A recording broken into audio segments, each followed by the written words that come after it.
like to start the meeting of Standards and Audit Committee. I would like to remind everyone present that this meeting is being recorded and will be uploaded onto council website. Item 1, apologies of absence. No, I've had no apologies. Right, item 2, minutes.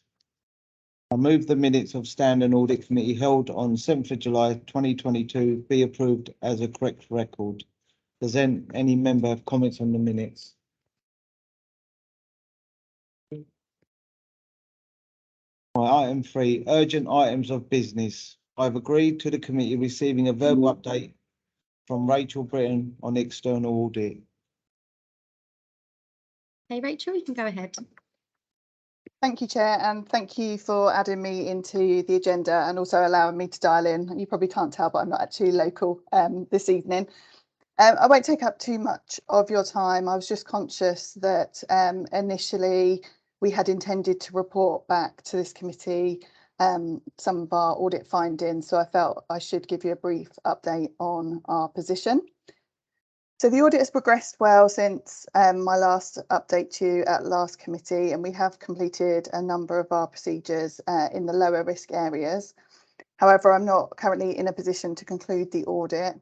Given the intervention that has happened in the last few months, I will need to consider the outcomes from a number of things before I'm able to conclude, including seeing the outcome from the best value inspection, the council's action plan and response, and the results of the various internal reviews the council is undertaking. I will need to consider the impact of these both on the financial statements, but also on the value for money arrangements. So given the timescale for this is unlikely to be before the new year, and then we will need to take further audit procedures. It's unlikely to be probably before March 23 that I'll be in a position to conclude the audit. However, we will continue to work closely with council and officers to ensure that we have all the information that we require as quickly as possible to conclude the audit. So that was all I wanted to update really, but I'm happy to take any questions.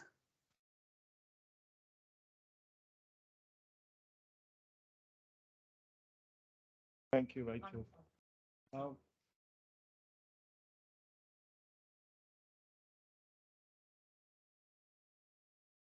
It was delayed last year. Sorry, I didn't hear the first part of that. When the audit was originally due to be completed, it was delayed last time we spoke about it. So initially it was due to be completed around Christmas time. I think was our initial date for completion.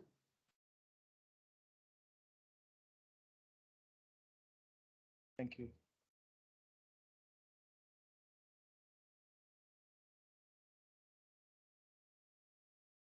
Yeah, thank you, Rachel. You can either stay or you can leave if you want. Okay, I will take that opportunity to leave if you don't mind, and next time I will be there in person. Thank you very much. Right, item 4, declaration of interest. Does anyone wish to declare declaration of interest?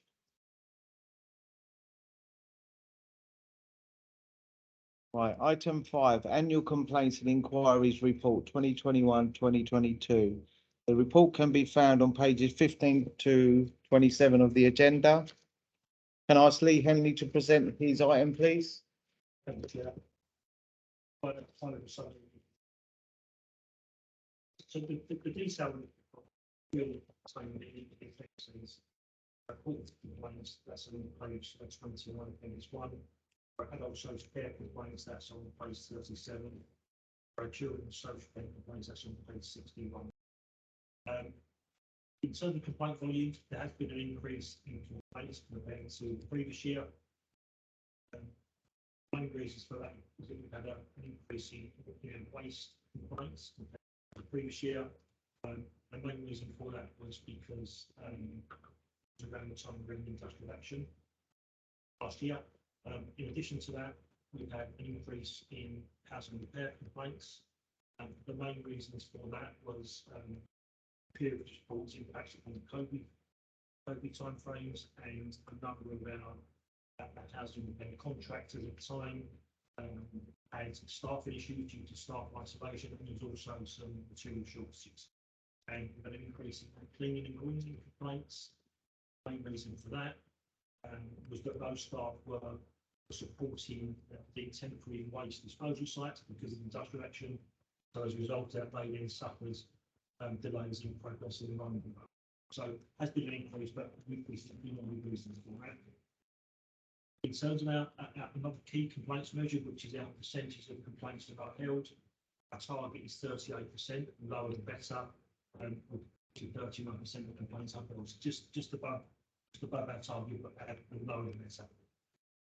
Page 16 reports our finding from the local government ombudsman.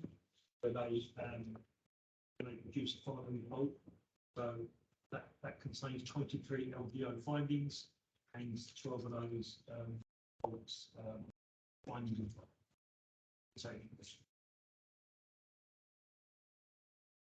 Councillor Williams. What I was wondering was, because there's obviously been an increase for exactly what you're saying, Lee, all those different reasons. But as councillors, we found it really difficult actually getting hold of people. I know we often send things through the members' inquiries thing, but I imagine residents also have had a lot of problems trying to get through to services, and I wondered whether that might have increased a lot of the complaints as well. I personally have had a lot of complaints from residents. Oh, we can't get hold of anybody. There's no one on the desk. When they put me through, there's no one answers the phone. You know, all those reasons. And also, I found recently a lot of the residents, when they come through to me, they exaggerate what the problem is. And then I send that on through members' inquiries, and they come back and say, you know, this and that, and you're a bit of an idiot. But I wanted to let you know that that's what we have to do. We have to send it through as we're told, you know. But just an observation. It's a good facts and figures there. Thank you for that.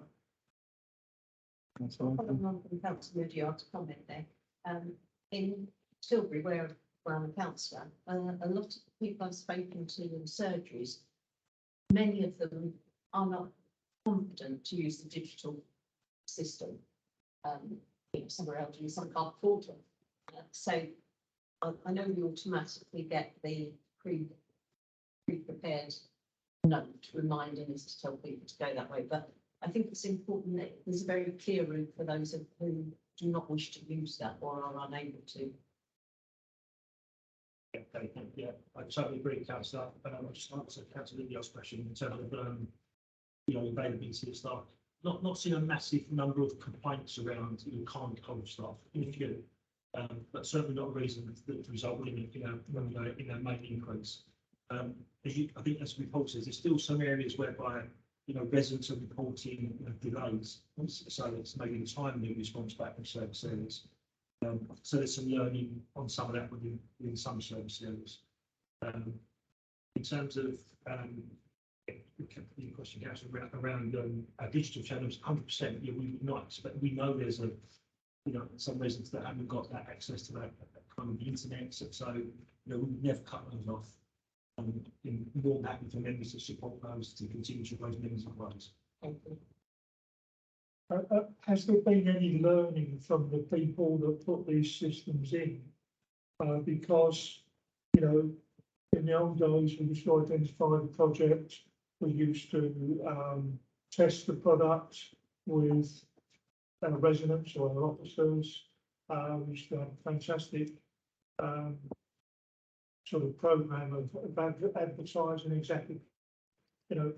Most of my residents now say to me, they say, we don't know what to do. We don't know what to do. Quite often, the officers didn't know what to do, so it will fall back on you.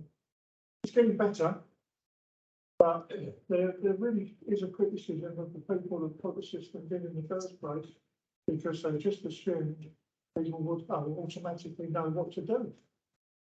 Yeah, I think what we're finding as well, again, systems are there and the systems are working, but I think we need to feed it with the right information in those systems. So it's a criticism that, some residents are raising jobs digitally, and we're closing off those jobs that it's not actually been actioned. So we need to improve on that to council so we can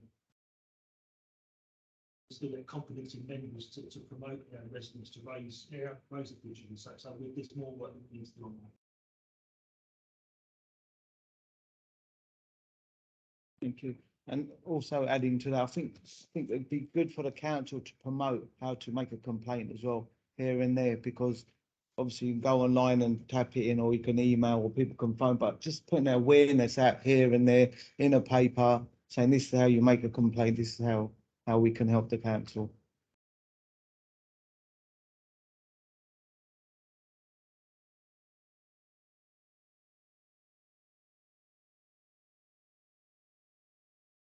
So do we agree to the report recommendation at 1.1 on page 16? Yep. Agreed, yeah. Right, item 6, annual information governance report, April 2021 to March 2022. The report can be found on page 97 to 102 of the agenda. Yeah, part of something. It's reporting the money, reporting on the council, finance, which is responding to, under the Data Protection Act and also the Freedom of Information Act. So we've got legal timeframes. We have to respond to those requests. Overall, our performance is strong, and that's despite an increase in data protection requests. So overall, positive on any questions.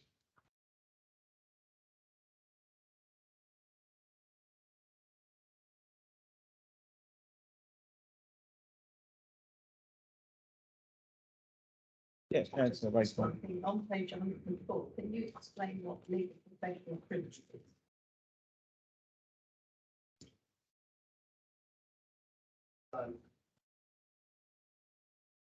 So what that chart actually summarises is where we've refused to provide responses in full to information requests. So that would, in the main, that would generally be an exemption around if there's conversations between lawyers. So it could be a potential litigation matter, but we couldn't actually disclose the information because ongoing legal proceedings may be as an example. Thank you.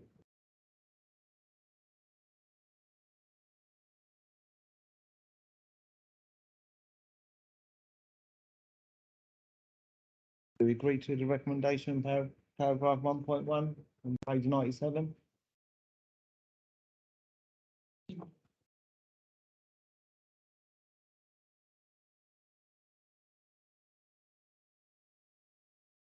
Right, item 7, in Q2 refresh of the strategic corporate risk and opportunities register. The report can be found on page 111 to 122 of the agenda. Can I ask Andy Owen to present this item, please? Chair, tonight the committee to consider the effectiveness of previous implementing arrangement. Provides details about the business connected, placing the council identify managed. As well as undertaking the services that can be made for the previous forms forward and directed forward June to September. We refresh the register and the outcome of the review is shown in appendix 1 and 2 of the report.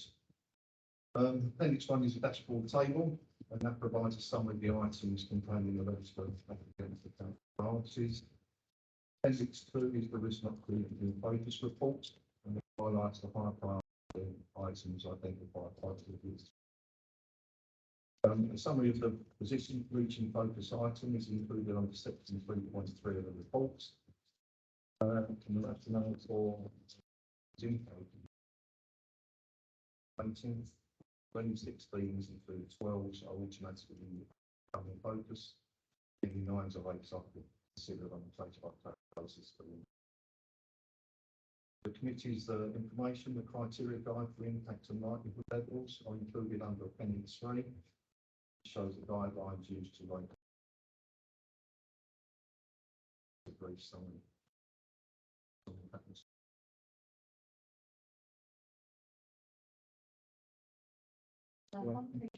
13, very bottom, you talk about one of the successful in the tender process. Haven't delivered capacity that contracted. Update on what's happening after that. So this is regards to the adult social care responsibility and risk. To the risk owner. Yeah, actually. So Let's start. yeah, this report. Issues here.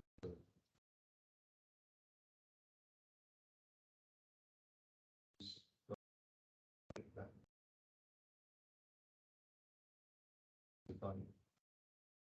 Do that check.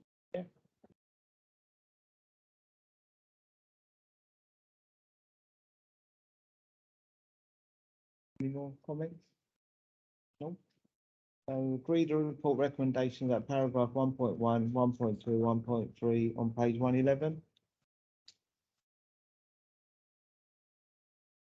Right, item 8, counter fraud and investigation quarterly update. Question 1, the report can be found on pages 169 to 172.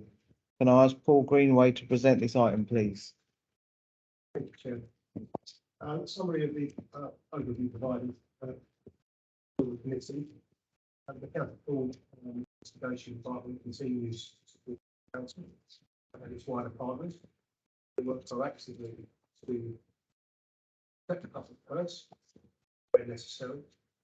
Following with referrals made by the public government or enforcement partners and other than saying wide.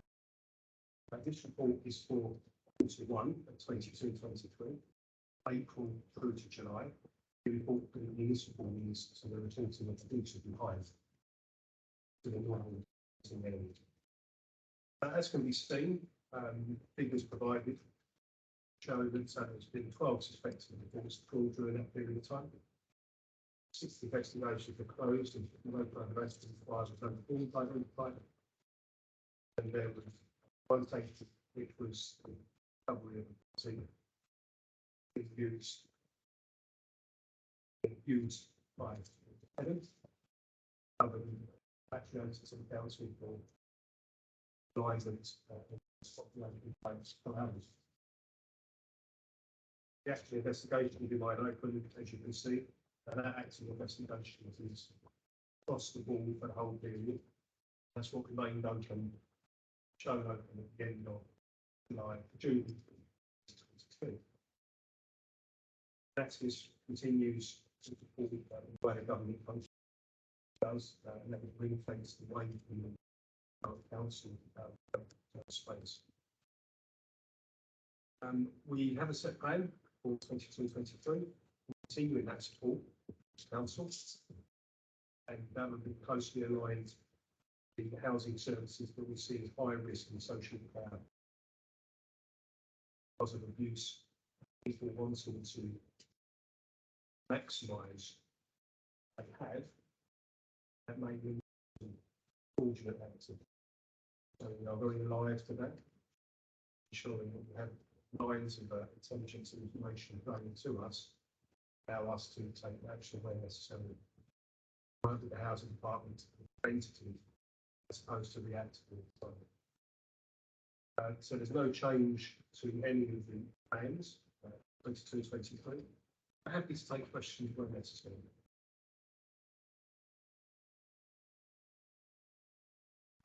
Is the workload going up or down, or is it, I mean, more proactive or and reactive? Like council, yes. Yeah. And it's working. The work is remaining roughly stable. As we sit today, currently, we have roughly 100 cases that are open in intelligence development. So that's developing with more information that comes in to see if there's a case to answer. And split with that with investigations. So passing it from intelligence into the investigations, when they pick up the case and take it back to normal. The sanctions that we can put into place. Keep an eye on the people phoning in and councillors letting you know that there's something going on, or Yeah, there is a do you watch out for specific activities?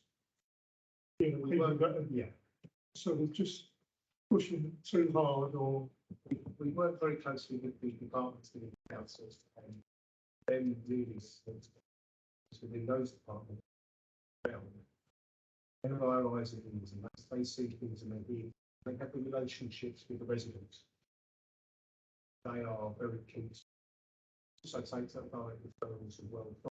But, yeah, it may be that we also get them from and other departments come across something within their activity. So we work very closely with those partnerships are essential for us to be able to operate and function. we work in Tilbury, of course, we see an awful lot of families where, the face of it, it's a woman with a couple of kids, and it's often a sort of man in the background, saying that they're definitely guilty of anything, but it happens too often. That's the only information that we need to have referred to us councillor for us to be able to look at it and act on it. So it's not just in our. I only know children, so I'm sure That's the there's only information that we would welcome to look at and to take further progressive necessary.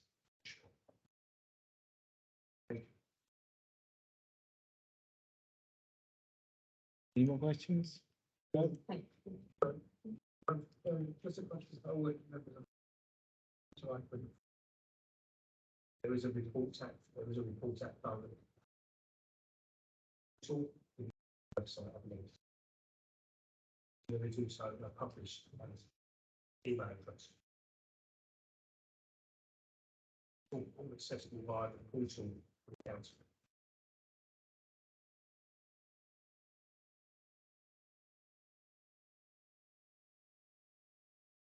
Right, do we agree the report recommendation at paragraph 1.1 on page 169? yeah. Right, item 9, work programme. This can be found on page 177 of the agenda.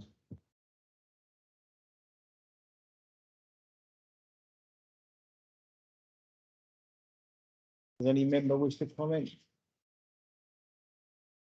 I don't know how everybody else feels, but last we're arranging the stairs on the Titanic signs, with all that's going on. And I think that it's a standard the best informed about results of the inquiries into what's happened to all the investments. Should we not put some time aside for that? Leave that to top people. Yeah, well, I think it's January the 3rd when investigation's over, so let's just everyone wait for that. So does that need to go into the March agenda?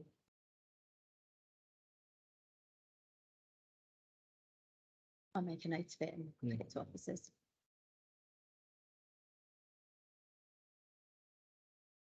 That's it. That concludes the business for meeting this evening, and I declare the meeting closed at 19:21. Thank you very much. Thank you.